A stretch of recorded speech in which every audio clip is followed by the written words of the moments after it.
Hello दोस्तों, स्वागत करती हूँ आपका आपके अपने यूट्यूब चैनल रामनीर क्लासेस में। अर्धवार्षिक परीक्षा 2021-22 हमारी 10वीं क्लास की कल से शुरू हो रही है। कल गणित का पेपर है, उसके बाद आपका हिंदी विषय का एग्ज़ाम होगा।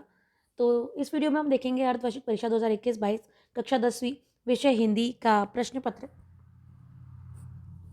तो प्लीज़ वीडियो को पूरा देखें, लाइक करें, दोस्तों का शेयर करें और चैनल पे आप नए हैं तो चैनल को सब्सक्राइब कर लें और बेल आइकन को प्रेस करें जिससे नेक्स्ट वीडियो की नोटिफिकेशन आपको मिल सके। देखते हैं अर्धवार्षिक परीक्षा 2021-22 कक्षा 10वीं विषय हिंदी का प्रश्न पत्र। आपको बता दूं यह एक आदर्श प्रश्न पत्र है। इस प्रश्न पत्र में हम देखेंगे किस तरह के प्रश्न आएंगे, कौन कौन से टॉपिक मोस्ट इंपॉर्टेंट है और प्रश्नों के प्रकार क्या हैं, ये आपको देखने को मिलेगा। तो ये आदर्श प्रश्न पत्र है, मॉडल पेपर है, ये एक्चुअल पेपर नहीं है क्योंकि नकल कराना हमारा उद्देश्य बिल्कुल भी नहीं है।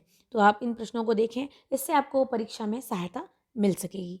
क्वेश्चन नंबर 1 है, सही विकल्प चुनकर लिखिए। पहला है, उद्धव ने गोपियों को क्या संदेश दिया?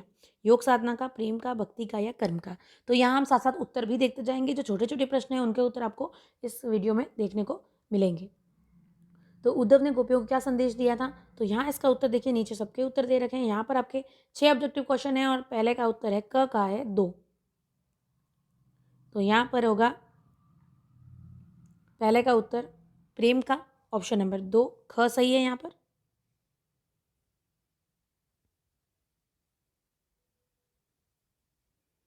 यहाँ देखेंगे, यहाँ देखिए 6 के प्रश्नों के उत्तर दे रखे हैं।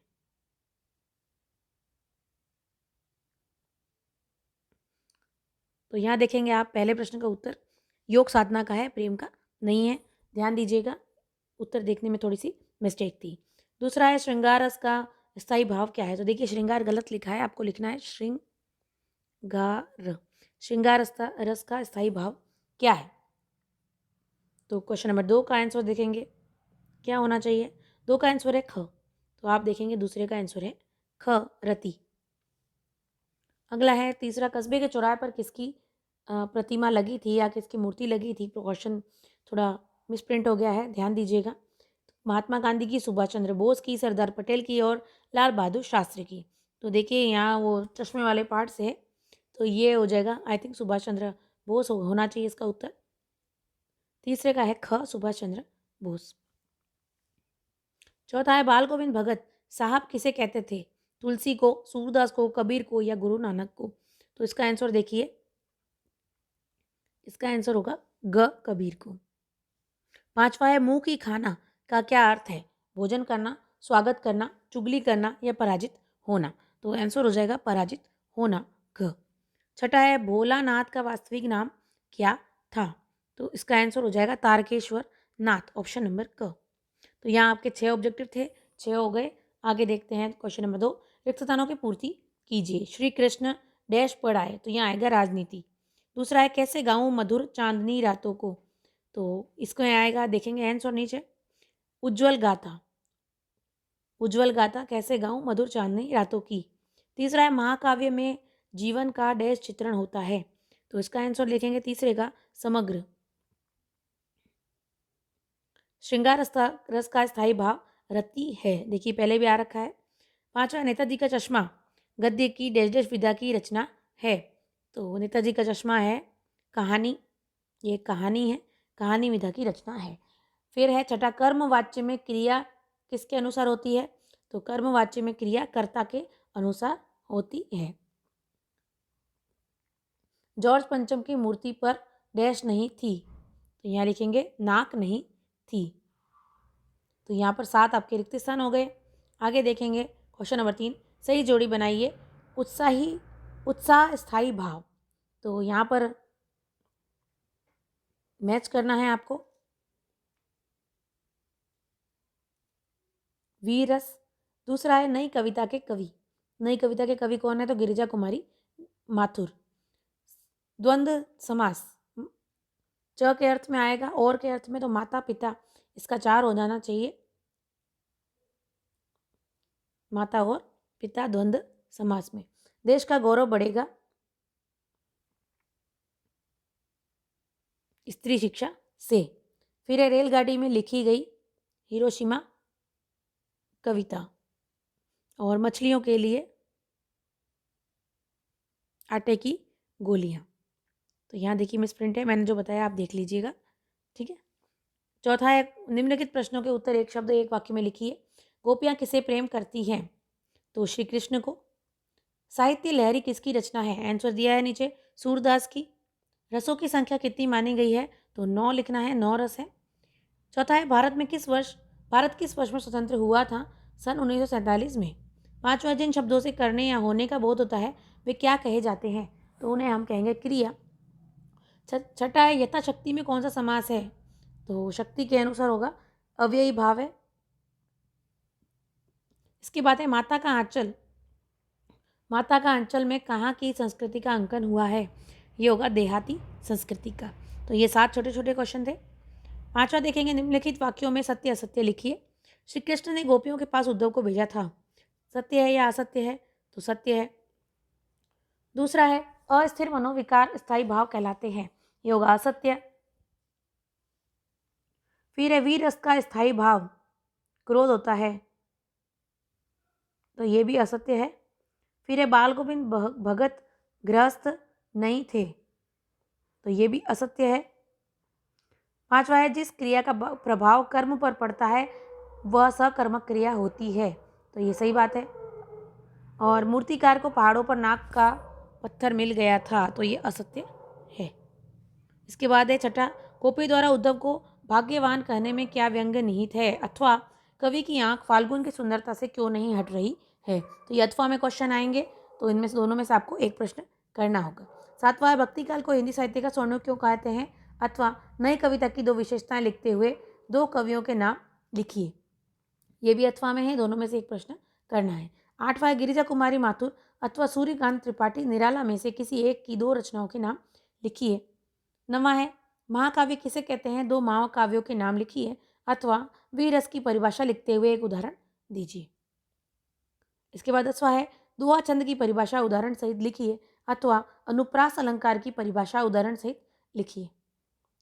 11वां है भाई खूब क्या आइडिया है? इस वाक्य को ध्यान रखते हुए बताइए कि एक भाषा में दूसरी भाषा के शब्दों के आने के से क्या लाभ होते हैं? अथवा लेखक ने फादर बुल्के को मानवीय करुणा की दिव्य चमक क्यों कहा है? ये भी अथवा का क्वेश्चन है, यानी कि दोनों में से एक ही करना है। 12वां है निबंध शब्द का अर्थ बताते हुए बाबू गुलाब राय के अनुसार निबंध की परिभाषा लिखिए अथवा नाटक और एकांकी में 2 अंतर लिखिए। 13वां है निम्नलिखित में से किसी एक गद्यांश की व्याख्या संदर्भ प्रसंग सहित कीजिए।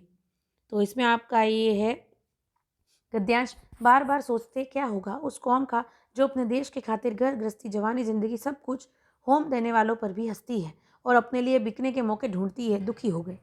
अथवा फादर को याद करना एक उदास शांत संगीत को सुनने जैसा है, उनको देखना करुणा के निर्मल जल स्नान करने जैसा था और उनसे बात करना कर्म के संकल्प से भरना था।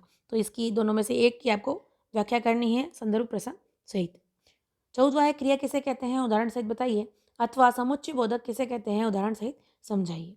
15वां है आपके विचार से भोलानाथ अपने साथियों को देखकर सिसकना क्यों भूल जाता है? अथवा नाक मान सम्मान और प्रतिष्ठा का घोतक है, यह बात पूरी व्यंग रचना में किस तरह उभर कर आई है? 16वां है महाकाव्य और खंड काव्य में अंतर स्पष्ट कीजिए अथवा रस के अंगों के नाम लिखिए।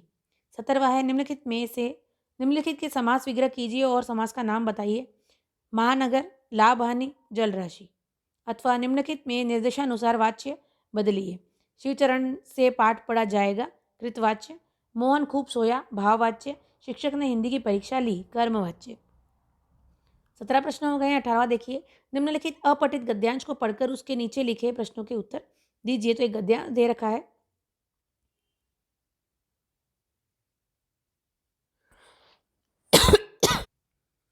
इस गद्यांश को पढ़कर आपको प्रश्नों के उत्तर देने हैं।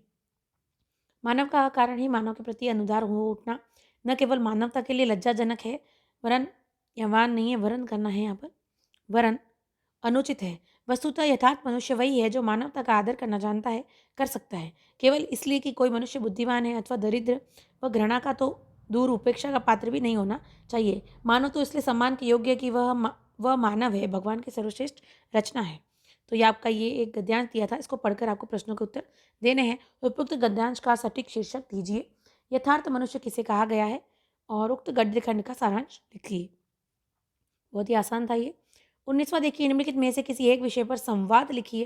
कंप्यूटर का आविष्कार, आतंकवाद, स्वतंत्रता दिवस। अथवा निम्नलिखित में से किसी एक विषय पर अनुच्छेद लिखिए।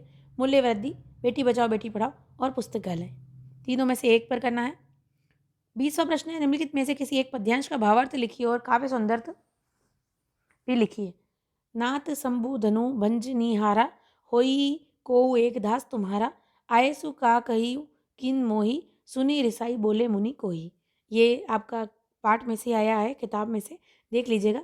तो ये पद्यांश दे रखा है। अथवा उज्ज्वल गाथा कैसे गाऊं मधुर चांदनी रातों की, अरे खिलखिलाकर हंसते होंगे उन बातों की। ये भी एक पद्यांश है जिसका आपको भावार्थ लिखना है। प्रश्न में क्लियर लिखा हुआ है कि पद्यांश का भावार्थ और काव्य सौंदर्य लिखना है। क्वेश्चन नंबर 21 है, महावीर प्रसाद द्विवेदी अथवा राम वृक्ष बेनीपुरी में से किसी एक का साहित्यिक परिचय निम्नलिखित बिंदुओं के आधार पर लिखिए। 2 रचनाएं, भाषा शैली, साहित्य में स्थान।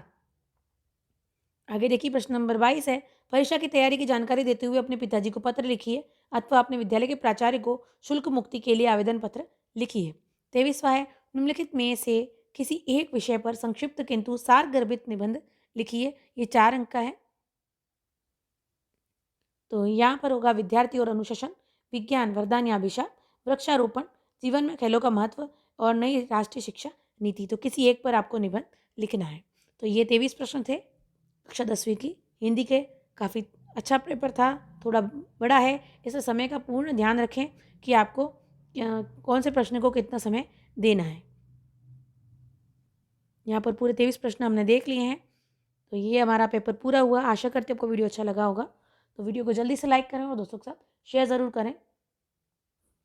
मैं फिर से बताता हूँ, ये एक आदर्श प्रश्न पत्र है, ये परीक्षा का पेपर नहीं है, इसलिए बिल्कुल ध्यान दें। पेपर कैसा आएगा ये बताने का मेरा उद्देश्य था। धन्यवाद।